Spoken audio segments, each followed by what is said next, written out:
Auroville 2025 festival நிகழ்ச்சிக்கு உங்கள் அனைவரையும் வரவேற்கிறேன். ஆரோவில் ஃபெஸ்டிவல் 2025 பார்த்தீங்கன்னா நம்மளோட கான்செப்ட் வந்து பணிவுடைமை, அடக்கமுடைமை, பணிவு. இதுதான் நம்ம 2025ஓட டாபிக்.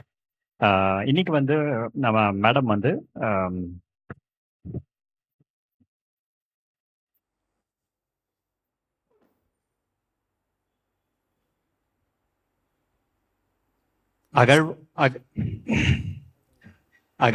அகழாய்வு தொல்பொருட்கள் காட்டும் தமிழ் மரபும் பண்பாடும் அப்படின்ற டாபிக்ல வந்து மேடம் வந்து பேச போறாங்க. ஸோ மேடம் வந்து தொல்லியல் மற்றும் கோயிற்கலைகள் ஆய்வாளர். மேடமோட சொந்த ஊர் மதுரை காமராஜர் பல்கலைக்கழகத்தில் தமிழ் இலக்கியத்தில் முதுகலை பட்டம் பெற்றவர். தமிழ்நாடு அரசு தொல்லியல் துறையில் முதுகலை தொல்லியல் மற்றும் கல்வெட்டியல் பட்டம் பயின்றவர். Basically, Madam is Ms. Dr. Sasikala. She is from the city of Madurai, and she has done her master's degree in Tamil literature, and she has done her doctorate in archaeology in Tamil Nadu department. She has done her master thesis on in the topic Tholliyal Nokil Sangakala Samugam. I think she will expand on this topic when she gives the conversation to us.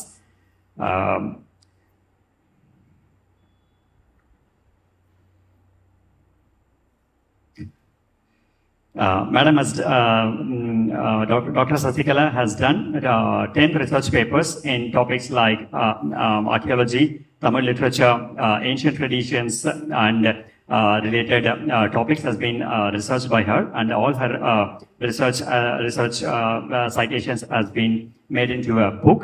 And the name of the books are Kottravayum Nadukarkalum, Tamil Thai Vali Samugam, Vazhvum Valipadum, Vandai Tamil Samugam. These are the research papers on which she has written. She has written intensely in Tamil literature. Again, Kalvettu is epigraphy. And with this, I give this mic to Madam to introduce herself so that she can go in depth into her introduction. And I invite her to have to Auroville 2025 Festival. Welcome, Dr. Sasikala.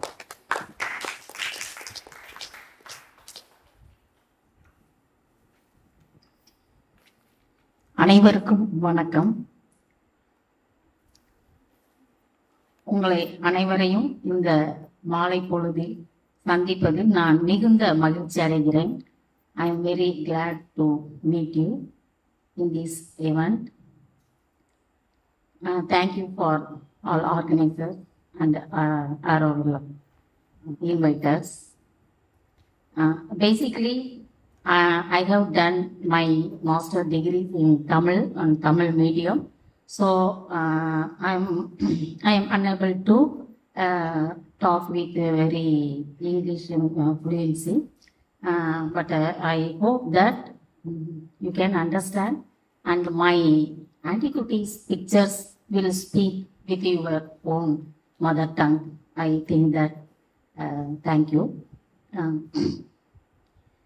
Tamil Nadu archaeology is very important milestone in the world archaeology. It's one of the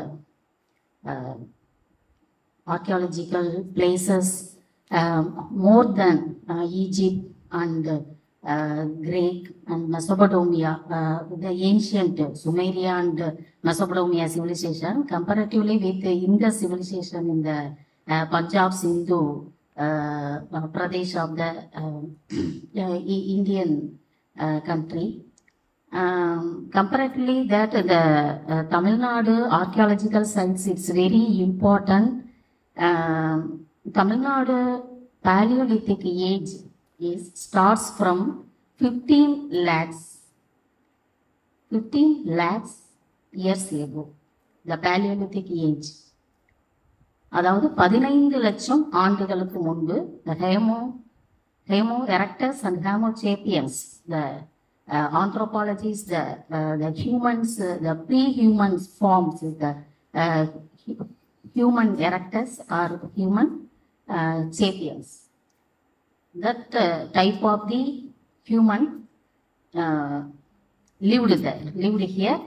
That period is calculated by some stone. Stone is the Stone Age period. The Stone Age period starts from in Tamil Nadu 15 lakhs years ago. That is the this calculated is yeah. The result is coming from the excavation, antiquities, and then the scientific period is calculated, and then the result is output now. Then இப்பொழுது தமிழகத்தினுடைய இந்த வரலாறு தொல்லியலானது வந்து ஒரு 15 லட்சம் ஆண்டுகளுக்கு முன்பாகவே தொடங்கி இருக்கிறது என்பதற்கு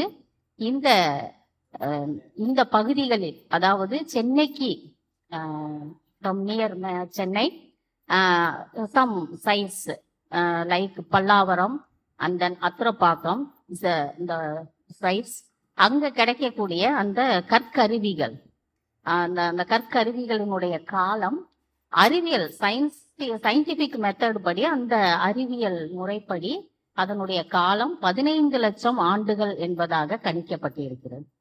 ஆக இந்த தமிழகமானது இந்திய முழுவதுமான ஒரு நிலையில் தமிழகத்தினுடைய வரலாறு என்பது மிகவும் பழமையான காலத்திலே தொடங்குகிறது என்பதாக நாம் அறிகிறோம். அதன் பின்பு நாம் இப்பொழுது அடிக்கடி மக்கள் எல்லோரும் கேள்விப்பட்டு கொண்டிருக்கின்ற archaeological side, one of the archaeological sites is the most important site is the Keeladi near Madurai. People, you have already heard about that Keeladi. The Keeladi is the one of the historical and civilization site. The city, the ancient city, the city culture was developed there. That called Keeladi near Madurai. The Madurai is one of the ancient ancient city in the world, because like that Rome, equally Rome and Egypt headquarters, and then அதோட comparative பண்ணும் பொழுது that Madurai is the very most one of the important city. That is the emperors, the Pandya emperors is the very powerful emperor. And then the Keeladi site வந்து நமக்கு தமிழகத்தினுடைய அந்த பழைய பண்பாடுகளையும் மரபுகளையும், பண்பாடு means cultural, the people's cultural and people's heritage and people's rituals and then people's religions, அது எல்லாமே நமக்கு வெளிவருது. அது எது மூலமானா இந்த கீழடி மூலமாக தான் இவை எல்லாமே வெளிக்கொணரப்பட்டு இருக்கின்றன என்பதாக நாம் அறிகின்றோம். இப்பொழுது இந்த பானை நீங்க பாருங்கள். This is the one of the பாட்ரி.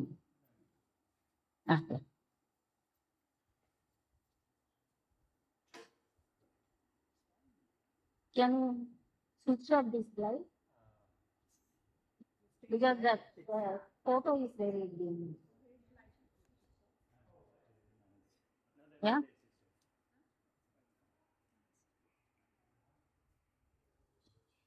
This pottery is, yeah, perfect. Yeah, nice. Thank you.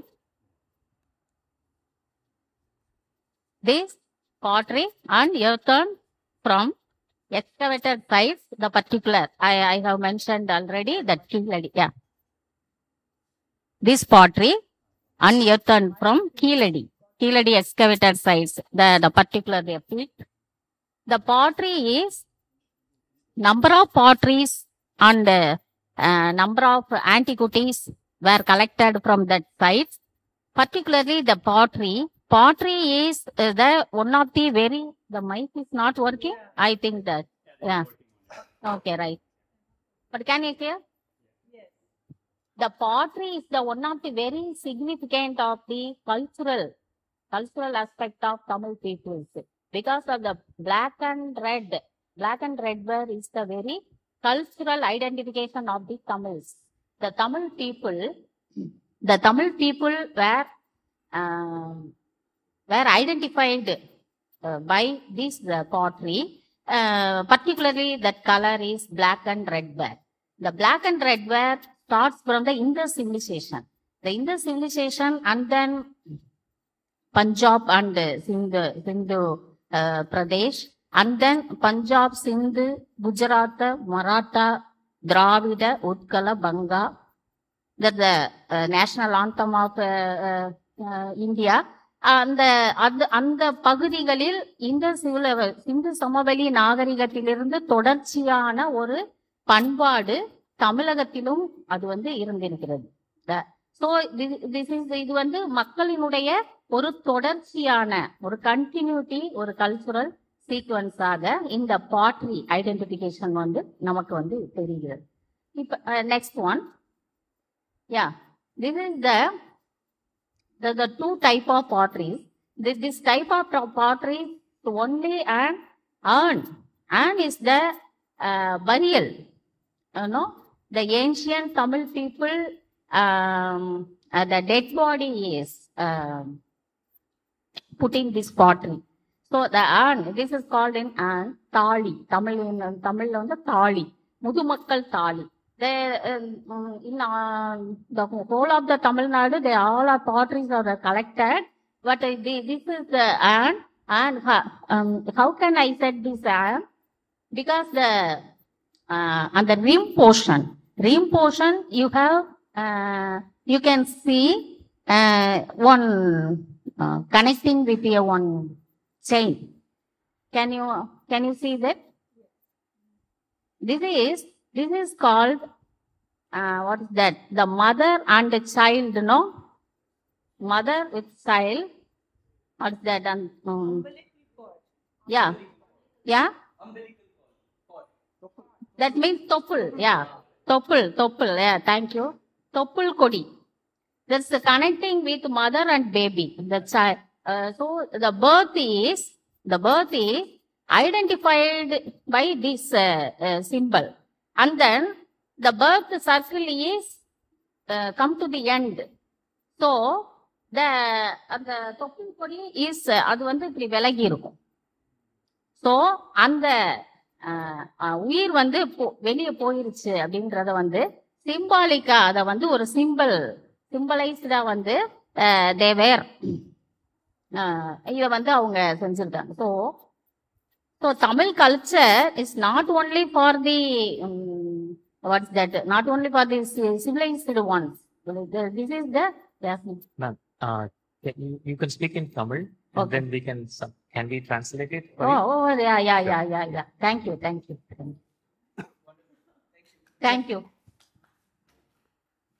Yeah, nice. Thank you. So, இந்த பானைகள் நமக்கு முதுமக்கள் தாளிகளாக தமிழ் மக்களை புதைத்த ஒரு நிலையை பார்க்கிறோம். இதில் இருக்கின்ற இந்த சங்கிலி தான் தொப்புள் கொடி என்று அழைக்கப்படுகிறது. So this is the pot that was used when people were buried, and the chain that is connected to the pot, that is called as thali. So these were the pots that were used to identify from which civilization the people descended from. So these pots, based on the color, which is the red or black, were used to identify how they sort of culturally interacted with and how the civilization sort of descended. Yeah. Next.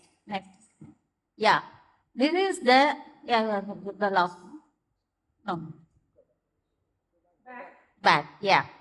This is called vattu. Vattu means the circle, the clay. அதாவது களிமண்ணால் செய்யப்பட்ட ஒரு வட்ட வடிவமான சில்லு, வட்ட சில்லு. இது வந்து அகலாய்வுகளில் வந்து நிறைய கிடைக்கிறது. இந்த வட்டுகள் வந்து ஏன் இவ்வளவு நிறைய கிடைக்கிறது அப்படின்னு பாத்தீங்கன்னா, அது வந்து குழந்தைகள் விளையாடுவதற்காக, அதாவது பாண்டி விளையாட்டு விளையாடுவதற்காக இந்த வட்டுகள் பயன்படுத்தப்பட்டுள்ளன. So these are called vattugal. These are made of clays, and these are small circular things that are used for children playtime. Like these are used as a plaything for small children. and these were found in lots of quantities during the excavation. இந்த வட்டுகள் இந்த பானைகள் உடைந்த பின்பு அந்த உடைந்த பானைகளுடைய சில்லுகளை எடுத்து அந்த மட்பாண்டங்களுடைய ஓடுகளை எடுத்து குழந்தைகள் அதனை தேய்த்து வட்ட வடிவமாக ஆக்கி கொண்டு அதனையே தங்களுடைய விளையாட்டு பொருட்களாக மாற்றிக்கொண்டனர். அதனால் இந்த வட்டுகள் அனைத்தும் வந்து சிவப்பு மற்றும் கருப்பு நிறத்தில் வந்து இவை இருக்கின்றன. Okay, so the children, how they sort of created this was the remains of the broken pots. They used the remains of the broken pots and they sort of shaped it in the circular shapes and they used it for playing. And these were in red and black colors, which correlates with the colors of the pots that were used in the civilization. Yeah. The next, இது பார்த்த கீழே இருக்கிறது இந்த படம், இது வந்து தாயம். இந்த தாயம் வந்து உருட்டி விளையாடக்கூடிய இந்த தாயம். Snakes and ladder. Yeah, they play with. இந்த தாயக்கட்டை 2 வகைகளில் 2 டைப்ல வந்து கிடைச்சிருக்குது. இது ஒரு டைப் ஆஃப் தாயக்கட்டை. 2 மட்டும் இருக்கும். அதுல காய்கள், அதை உருட்டுவது, அதில் உள்ள எண்ணிக்கையை எண்ணிக்கொள்வது.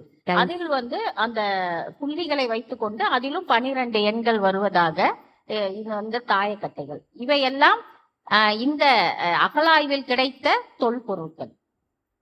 So these are the dice that they used to play with. So when they counted the dots, so it's like 12. So they figured out that it was the dice.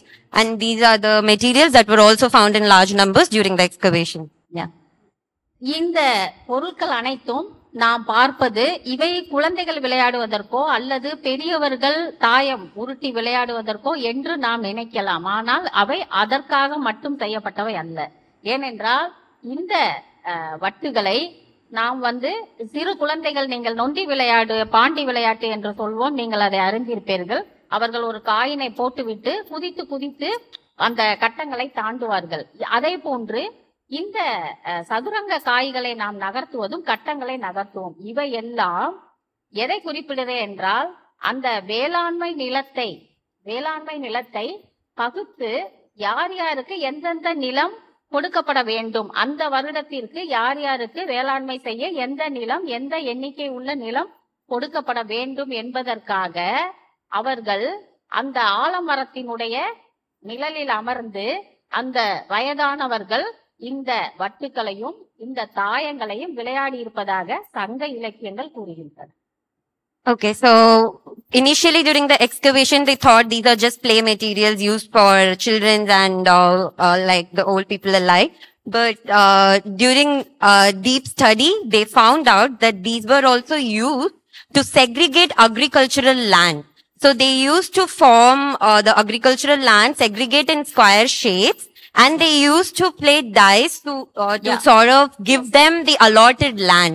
So they were also used to unbias the segregation of lands between the family. In the settlement. Not only for the family, that is the the whole settlement. So this is how they sort of segregated lands between them. So இந்த method, இந்த பழமையான முறைதான் பின்பு குடவோலை முறை என்று நாம் வந்து அந்த குடத்தில் வந்து அந்த ஓட்டுச்சீட்டுகளை போட்டு நாம் வந்து அந்த தலைவர்களை, ஊரினுடைய தலைவர்களை தேர்ந்தெடுத்த முறையும் இதில் இருந்து இதனுடைய அடுத்த கட்ட நகர்வாக நாம் அதை பார்க்கிறோம். The random method to this is the random method and then the sheet. Okay, நம்ம இப்ப vote போடுறோம் அது மாதிரி. Okay, later it was evolved into picking up the chit sort of system. Election. This is the இந்த பொருட்கள் எல்லாம் beads, மணிகள். இந்த மணிகள் அனைத்தும் இப்போ வந்து நமக்கு தங்கம் மற்றும் gold and diamond and platinum is the very valuable precious stones. அப்படிதான் வந்து இந்த சொசைட்டில இருக்கு. ஆனா பழங்காலத்தில் தமிழர்கள் இந்த கல்மணிகளை, அதாவது கார்னிலியன் அண்ட் அகேட், இது போன்ற கல்மணிகளை, பச்சை கற்கள், சிவப்பு கற்கள், இந்த கற்களை வந்து அவங்க வந்து ரொம்ப ஒரு மதிப்புறு பிரஸ்டீஜியஸ் குட்ஸா வந்து அவங்க வந்து நினைச்சாங்க. ஸோ இந்த கல்மணிகளை தான் அவங்க வந்து ஆபரணங்களாக அவங்க வந்து அணிந்து கொண்டார்கள். இந்த கல்மணிகள் முதல்ல கல்லை வெட்டி எடுத்து அதன் பின்பு இந்த ஹோல், ஒவ்வொரு கல்லையும் ஒவ்வொரு ஹோல் அணிந்து அதன் பின்பு அதனை கோர்த்து இந்த மணிகளாக செய்யக்கூடிய இந்த ஃபேக்டரி இது இங்க புதுச்சேரியில Arikamedu. Arikamedu, the Veerampatnam, Arikamedu. The Arikamedu excavation is the only interesting site of this beads making. So they used to make stone beads, and they considered this as a biggest asset that they possess also, and they used to use this as their ornaments. So what they used to do is make a hole in the stone beads and sort of make it into a necklace or an ornament, and they used to wear it. Next. Yeah, this is all the type of beads. The cornelian beads, yeah, the next slide. Yeah, this is the cornelian beads. This was coming from the Gujarat. This is Gujarat. இது வந்து மிகவும் ஒரு valuable prestigious குட்ஸா வந்து மக்கள் நினைத்தார்கள். So இதுல வந்து மணி செய்து போட்டுக்கிறது. இப்ப எப்படி நமக்கு வந்து பிளாட்டினம் அண்ட் டைமண்ட் வந்து வேற ரொம்ப வேல்யூபிளா இருக்கோ, அது மாதிரி இந்த மணி, இந்த பர்டிகுலர் இது வந்து red colour, red with orange, that colour is very important. அந்த மணிகள்ல வந்து அவங்க செய்து கொண்டதை ரொம்ப ஒரு பெருமையாக நினைத்து கொண்டார்கள். Yeah, this was considered the most precious, like equivalent to diamond or platinum, and this was red and orange in color.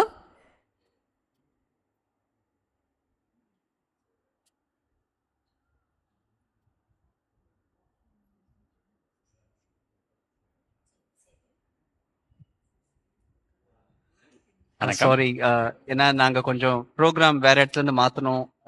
உங்களுக்கு தெரிஞ்சிருக்கும்னு நினைக்கிறேன், வென்யூ பரத் நிவாஸ்ல இருந்து இங்க மாத்தணும். ஸோ அதனால கொஞ்சம் லேட் ஆயிட்டோம். அடுத்த ப்ரோக்ராமுக்கும் மக்கள் வர ஆரம்பிச்சிட்டாங்க. ஸோ நம்ம ப்ரெசன்டேஷன் இந்த ஃபெஸ்டிவலோட தீம் ஹியூமினிட்டி இல்லைங்களா? நம்ம அதுதான் தேட பார்க்குறோம். நம்ம தன்னடக்கம் நம்ம கல்ச்சர்ல, நம்ம ஆர்கியாலஜில, நம்ம ஆர்ட்ல, நம்ம கல்ச்சர்ல எப்படி தெரியும். இதுக்கு பதில் ஆனா ஜஸ்ட் அன் ஐடியா, நீங்க கண்டினியூ பண்ணலாம். ஆனா இதுக்கு பதிலா நம்ம சிவா இல்லைன்னா நம்ம பாலா உங்ககிட்ட தன்னடக்கத்தை பத்தி ஏதாவது கேள்வி கேட்டா நீங்க நேச்சுரலா அதை பதில் சொன்னீங்கன்னா அதுவும் கொஞ்சம் நல்லா இருக்கும். நோ, தப்பா நினைச்சுக்காதீங்க ப்ளீஸ், மன்னிக்கவும். தொல்லியல்னா ஆக்சுவலா வந்து நம்ம பண்டைய கலாச்சாரத்துல வந்து பணிவுடைமை, அடக்கமுடைமை, இதை பத்தி நீங்க ஒரு 2 நிமிஷம் பேசுனீங்கன்னா நல்லா இருக்கும் ஆக்சுவலா.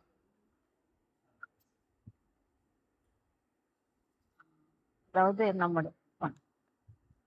நம்முடைய தமிழ் இலக்கியத்தில் மிகவும் புகழ்பெற்ற அல்லது உலகம் முழுவதிலும் அதிகமாக மொழிபெயர்ப்பில் செய்யப்பட்ட ஒரு நூலான திருக்குறள் பணிவுடைமை பற்றி, எல்லோருக்கும் நன்றாம் பணிதல், அந்த குறள் மிகவும் மிகவும் முக்கியமானது. ஏனென்றால் எல்லாருக்கும் பணிதல் என்பது ஒரு மிகப்பெரிய பண்பு மட்டுமல்லாது, அதாவது பண்பு என்பது பண்பெனப்படுவது பாடறிந்து ஒழுகுதல். அது பாடறிந்து ஒழுகுதல் என்பது என்னவென்றால் இவருடைய நிலையை நான் கன்சிடர் பண்ணுவது, அதுதான் பாடறிந்து ஒழுகுதல். இவர் என்ன நிலையில் இருக்கிறார், இப்பொழுது அவர் என்ன செய்ய வேண்டும், இந்த சூழலுக்கு அவர் என்ன செய்ய வேண்டுமோ அதற்கு நான் இணக்கமாக சென்று அவருக்கு உதவுவது, அதுதான் பண்பெனப்படுவது பாடறிந்து ஒழுகுதல். அப்ப இந்த பண்பு என்பது எதிலிருந்து கிளைக்கும், எதிலிருந்து அது உற்பத்தியாகும் என்று நீங்கள் நினைத்தால் அந்த பண்பு என்பது முதலில் பணிவில் இருந்துதான் உண்டாகும். இவர் எதை சொல்ல வருகிறார் என்பதை நான் கேட்க தயாராக இல்லை என்றால் எனக்கு அந்த பணிவு என்ற பண்பு வராது. இதன் மூலமாக ஒரு மனித குலத்தோடு எனக்கு ஒரு இணக்கம் தோன்றாது. இந்த இணக்கம் தோன்றாததன் காரணமாக ஒரு முரண்பாடு உண்டாகும். இந்த முரண்பாடு உண்டாவதன் காரணமாகத்தான் பல சிக்கல்கள் இந்த மனித குலத்திற்குள் உண்டாகின்றன. வேறு எந்த ஒரு உயிரினத்தோடும் நமக்கான ஒரு முரண்பாடு என்பது அந்த உயிரினத்தின் செயல்பாடுகளோடு நமக்கு ஏற்படாத பணிவு ஒன்றுதான். ஏனென்றால் நமக்கு எப்பொழுதும் ஒரு ஈகோ என்று சொல்லக்கூடிய நம்முடைய அறிவின் உச்சத்தை பற்றிய ஒரு உச்சகட்ட ஒரு தன்னம்பிக்கை என்பது வேறு, உச்சகட்ட தன்னம்பிக்கை என்பது வேறு. இது மற்றவரோடு தன்னை ஒப்பிட்டுக் கொள்வதான ஒரு அரிய ஒரு நீட்சியது. அது மனித குலத்திற்கு, பிற உயிரினங்களுக்கு இல்லாத ஒன்று இந்த மனித குலத்திற்கு, மனிதர்களுக்கு அது இருப்பதால் இதனோடு முரண்பட்டு நாம் ஒருவருக்கொருவர் அன்பு செலுத்த இயலாமையாக உள்ளது. இது ஒருவர் இப்ப எனக்கும் மற்றவர்கள் என்னுடைய அண்டை வீட்டாருக்கு மட்டுமல்ல, எனக்கும் என்னுடைய குழந்தைகளுக்குமான ஒரு தொடர்பின்மையை அது உறுதிப்படுத்துகிறது. எனக்கும் என்னுடைய இரத்த உறவுள்ளவர்களுக்குமான ஒரு தொடர்பின்மையை இந்த பணிவு அற்ற தன்மையானது உருவாக்குகிறது. இதன் மூலமாக உறவுகள் சிதைகின்றது. முதலில் உறவுகள் சிதைவதோடு மட்டுமல்லாமல் சமூகத்தினுடைய பல குற்றங்களுக்கும் இது காரணமாகும். இப்பொழுது நீங்கள் சொல்வதை, அதாவது நம்முடைய இதை பார்த்தோமானால் முழுமையாக ஒருவருடைய பேச்சை நாம் கேட்பது அல்லது அவர் என்ன சொல்ல வருகிறார் என்பதை நாம் கூர்ந்து கவனிப்பதற்கான நேரத்தை ஒதுக்குவது மற்றும் நம்மளுடைய அறிவுத்தன்மையை அந்த இடத்தில் விஞ்சி கொண்டு அதை காட்டாமல் அவருடைய அந்த அறிவிற்கான வழியை விடுவது, இது போன்ற தன்மைகளினால் இந்த அடக்கமுடைமை மற்றும் இந்த பணிவுடைமை என்ற இந்த இரண்டு குணங்களை, பண்புகளை நாம் நிலைநிறுத்த இயலும். இதை நாம் ஒரு சாரி, நீங்க முடிச்சிருங்க. நான் ஒரு கேள்வி கேட்கணும். நான் இந்த டாபிக் வரப்போ ஒரு ஆர்வமான ஒரு கேள்வி என்னன்னா மனசுல இருந்தது. நம்ம தமிழ் கல்ச்சர்ல, நம்ம ஹிஸ்டரியில பார்த்தோம்னா சங்கம், கோல்டன் பீரியட் எல்லாம் நம்ம சொல்றோம். நம்மளோட கல்ச்சர் சவுத் ஈஸ்ட் ஏஷியாலையும் பரவி இருக்கு. ஸோ இன்னையோட theme humility and power.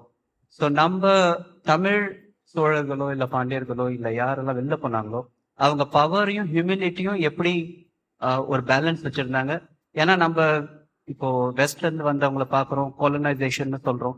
So நம்ம போனதும் ஒரு கோலனைசேஷனா இல்லை நம்ம போன பவர்ல ஒரு ஹியூமிலிட்டின்ற ஒரு எலிமெண்ட் இருந்ததா? தேங்க்யூ. இது ஒரு நல்ல கேள்வி, ஒரு மகிழ்ச்சியான கேள்வியும் கூட. ஏனென்றால் இதன் மூலமாக நம்முடைய இந்த தமிழ் சமூகத்தின் இந்திய பண்பாட்டினுடைய தாக்கத்தை நாம் உணர முடியும். ஏனென்றால் தமிழர்கள் உலகெங்கும் பரவி இருக்கிறார்கள். அதுவும் அதாவது ப்ரீ ஹிஸ்டாரிக் பீரியட்ல இருந்து அவங்களுடைய அந்த பரவல் இருந்துட்டே இருக்கு. இதுல இப்ப நம்முடைய இந்த சங்க இலக்கிய காலம் என்று சொல்லப்படுகின்ற BC 600 to AD 300 அந்த ஒரு குறிப்பிட்ட கால வரையறையில் சொல்லப்படுகின்ற அந்த சங்க காலம் என்று அழைக்கப்படுகின்ற ஒரு உச்சபட்ச நாகரிகமும் பண்பாடும் இணைந்த ஒரு காலம். அப்பொழுதுதான் நமக்கு கிரேக்கர்கள் வந்தார்கள், ரோமானியர்கள் வந்தார்கள், அரேபியர்கள் வந்தார்கள். இந்த மாதிரியான உலகத்தில் உள்ள மக்கள் எல்லோரும், சீனர்கள் வந்தார்கள். இது போன்று தென்கிழக்கு ஆசிய நாடுகளிலிருந்து பல மக்களும் இங்கு வணிக தொடர்புக்காக வந்தார்கள். நாமும் அவர்களோடு வணிக தொடர்பினை கொண்டிருந்தோம். அதாவது பெரிப்ளூஸ், தாலமி போன்ற அந்த உலகத்தினுடைய செயல்பாடுகளை கூறக்கூடிய அந்த நூல்கள் இந்த பாண்டிச்சேரியை புதுவையை பொதுகை என்ற இரண்டு சொற்களில் குறிப்பிடுகின்றன. பெரிப்ளூஸ் பொதுகா என்று சொல்கிறது, தாலமி அதை பொதுகை என்று இரண்டு சொற்களில் குறிப்பிடு. அப்ப இதனுடைய இந்த கான்டெக்ட்ஸ், அவங்களுடைய இந்த cultural contacts and trade contacts எவ்வளவு தூரம் இணங்கி இருந்திருக்கிறது. இதற்கு முக்கிய காரணம் அந்த மனித பண்பாடு மட்டுமல்ல, ஒரு உண்மைத்தன்மை. ஒரு வணிகத்தில் நாம் அதிகமாக எதிர்பார்ப்பது ஒரு நேர்மை, ஒரு ஹானஸ்டியை தான் நம்ம எதிர்பார்க்கிறோம். அந்த நேர்மையானது இந்த தமிழ் மக்களுக்கு இயல்பிலேயே இருந்தது. இந்த இயல்பிலேயே இருந்ததன் காரணமாக தான் தமிழ் சமூகம் மற்ற எல்லாவற்றையும் விட்டுவிட்டு அகம் புறம் என்ற இரண்டு கொள்கைகளில் அவர்கள் தங்களை நிலைநிறுத்தி கொண்டார்கள். அகம் என்பது என்ன? அகம் என்பது நம்முடைய ஹானஸ்டி, நம்முடைய நேர்மை, நம்முடைய உண்மை, நம்முடைய அன்பு, நம்முடைய பணிவு, நம்முடைய அடக்கமுடைமை, நம்முடைய காதல் வாழ்க்கை, நம்மை நாமே செம்மைப்படுத்திக் கொள்வது, இவைதான் அகம். ஆக இந்த அகத்துக்குள் அனைத்தையும், அகம் என்பது தன்னைத்தானே சீர்படுத்திக் கொள்வதும் நம்முடைய மக்களுக்கான ஒரு சீரமைப்பையும் அகம் என்றும், புறம் என்பது மற்றவர்களோடு எவ்வாறு கொடையாகவும் வீரமாகவும் பண்பாகவும் இருத்தல் வேண்டும் என்பதையும் அகம் புறம் என்ற இரண்டு செயல்களாக அவர்கள், அதாவது தமிழ் சமூகத்தினுடைய பண்பாட்டை 2 சொற்களில் அடக்க வேண்டும் என்றால் அது அகம் மற்றும் புறம். அப்ப இந்த தன்மையினால்தான் அவர்களால் உலகம் முழுவதும் உள்ள நாடுகளில் அவர்கள் தங்களுடைய கல்ச்சுரல், அதாவது கலை பண்பாட்டியலையும் அரசையும் அமைக்க முடிந்தது. இப்ப ராஜராஜ சோழன் இலங்கையில் மற்றும் தென்கிழக்காசிய நாடுகள் முழுவதும் தன்னுடைய தங்கை கொண்டான், கடாரம் கொண்டான் என்று முதலாம் ராஜேந்திர சோழனை நாம் அழைப்பது, இதெல்லாம் அவர்களுடைய ஆளுமையை மட்டும் காட்டுவதல்ல, அவர்களுடைய வீரத்தை மட்டும் காட்டுவதல்ல, அது அவர்களுடைய பண்பாட்டை காட்டுவது.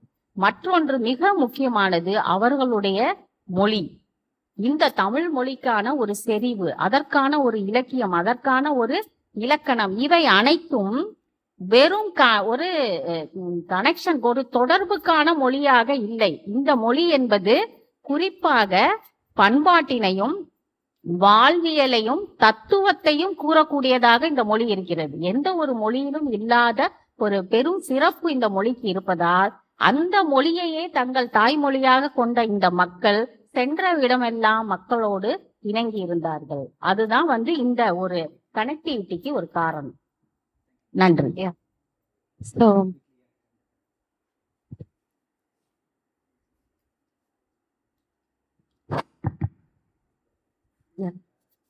So his question was with regards to Tamil's literature and how they rule their citizens. How did humility and power play a role? How were they able to be humble yet hold the power over their people? So Madam's answer was very beautiful and very nice. So what she conveyed was, so in Tamil literature, the language itself is framed in such a way that you respect the person next to you, that you sort of hold values.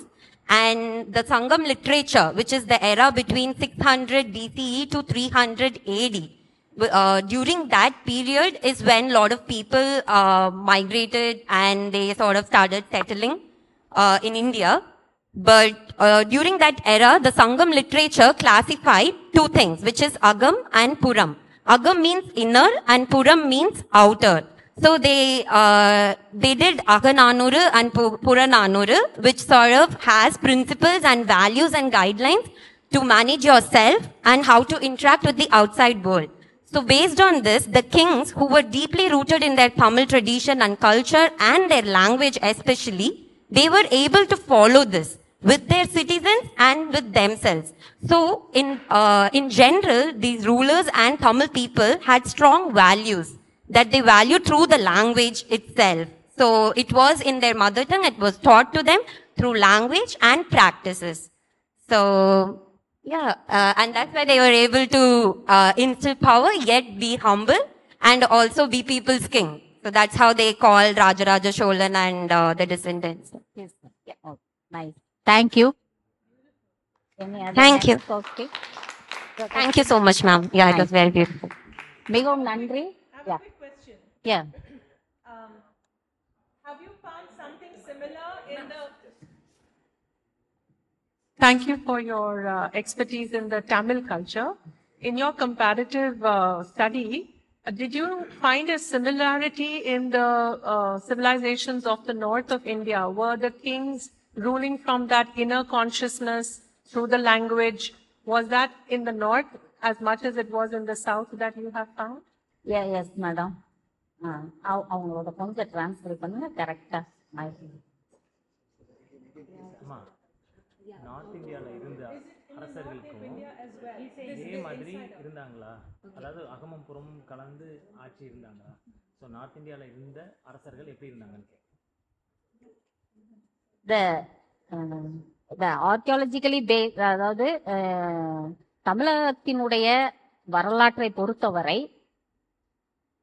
நமக்கு இந்த சங்க காலம் என்பது நான் சொல்வது போன்று BC 600 to AD 300 is the only scientific date. But அதுக்கு முன்னாடியே மக்கள் வாழ்ந்திருக்கிறார்கள். அந்த பண்பாட்டினுடைய தொடர்ச்சி இருக்கிறது. அந்த லீனேஜ் டு சொசைட்டி, அந்த மக்கள் ஒரு தொல்குடியில் இருந்து ஒரு குரூப் கிளான்ல இருந்து அது கொஞ்சம் கொஞ்சமா ஒரு சொசைட்டியா அது ஃபார்ம் ஆயிருக்குது. ஸோ இந்த இந்த லீனேஜ் வந்து இந்த கிளான் குரூப் வந்து இப்ப நமக்கு நார்த் இந்தியால எடுத்துக்கிட்டீங்கன்னா அந்த 16 ஜனபதா இது வந்து அசோகாவுக்கு முன்னாடி அந்த அந்த அது வந்து அந்த டைம் வந்து நமக்கு தெரியும். இப்ப நம்ம நீங்க ஹிஸ்டரி படிச்சீங்கன்னா அந்த ஹிஸ்டரி வந்து இந்தியன் ஹிஸ்டரி எடுத்தீங்கன்னா அதுக்கு வந்து ஒரு பீரியட் வந்து இருக்குது. அந்த dynasties I mean Mauryas and அதுக்கு முன்னாடி நந்தர்கள், குப்தாஸ், இப்படி வரிசை அந்த ஐ மீன் அந்த டைனாசிட்டிஸ். பட் இங்க வந்து இந்த கிளான் குரூப் வந்து நிறைய இருக்கு. அந்த கிளான் குரூப் எல்லாம் சேர்ந்து தான் வந்து சேரா, சோழா, பாண்டியா. ஸோ இந்த சேரா, சோழா, பாண்டியா அவங்க மூன்று வேந்தர்களுக்கும் தாய்மொழி தமிழ் தான். பட் அங்க வந்து நார்த் இந்தியால எடுத்துக்கிட்டீங்கன்னா அவங்களுக்கு பிராகிருத மொழி இருந்தது, பாலி மொழி இருந்தது, மற்றும் பல சின்ன சின்ன மொழிகள் எல்லாமே அந்த பிராந்திய பாஷான்னு சொல்லலாம், பிராந்திய மொழிகள் அந்த இதெல்லாம் அங்க வழக்கில் இருந்தது. பட் இங்க வந்து அப்படி இல்லை, ஒரே மொழி ஆனால் 2 விதமான எழுத்துக்கள்.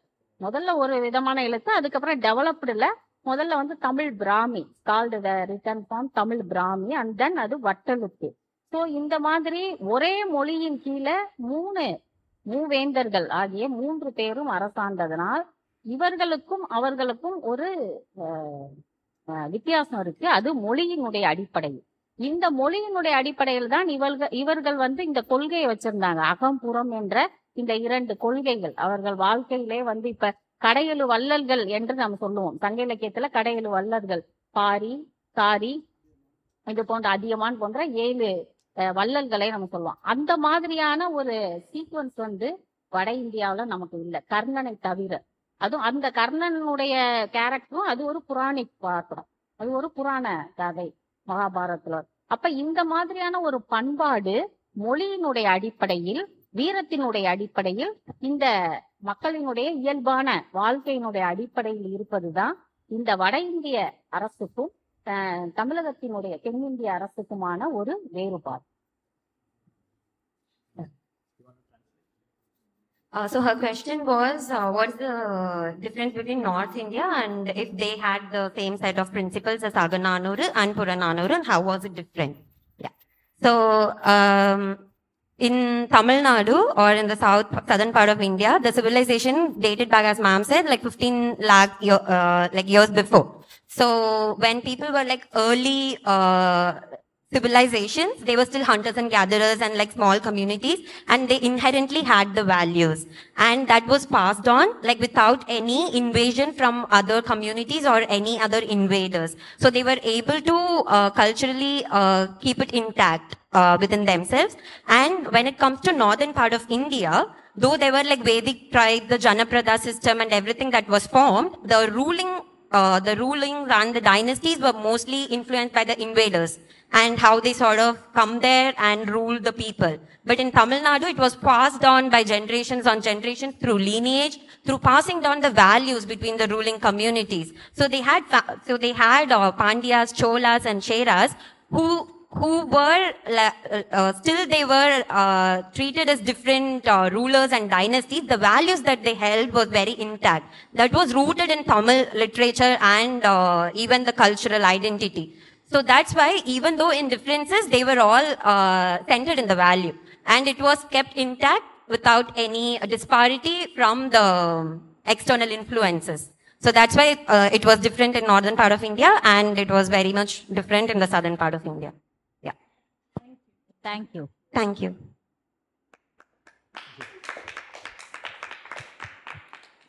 Thank you very much for each and every one. It was a delay, very sorry, but we managed it. I'm very glad that you helped me. Everyone here helped me. Thank you. So here is a small gift for the ma'am. Sir, can I ask you to come and give it?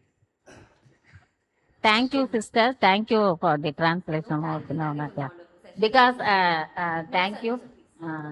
All are உங்க அனைவருக்கும் என்னுடைய மிகுந்த நன்றியை தெரிவித்துக் கொள்கிறேன். இந்த தமிழ் மொழியை நான் மிகவும் நேசித்தல் என்பது அது மொழியாக மட்டுமல்லாமல் என்னுடைய ஒரு உயிராகவும் உணர்வாகவும் எண்ணியதால் நான் பிற மொழிகளுக்கு முக்கியத்துவம் கொடுக்கவில்லை என்பதை நான் இந்த தருணத்தில் உணர்ந்து கொண்டேன். அடுத்த முறை உங்களை சந்திக்கும் பொழுது ஆங்கிலத்தில் கட்டாயம் உரையாடுவேன் என்று சொல்லிக்கொண்டு நன்றி கூறி விடைபெறுகிறேன். நன்றி, வணக்கம். She just mentioned that since her love and passion is only for Tamil, this time she's fine, but next time she would definitely come and speak in English. That's what she promised. Thank you. Thank you. Thank you. Thank you.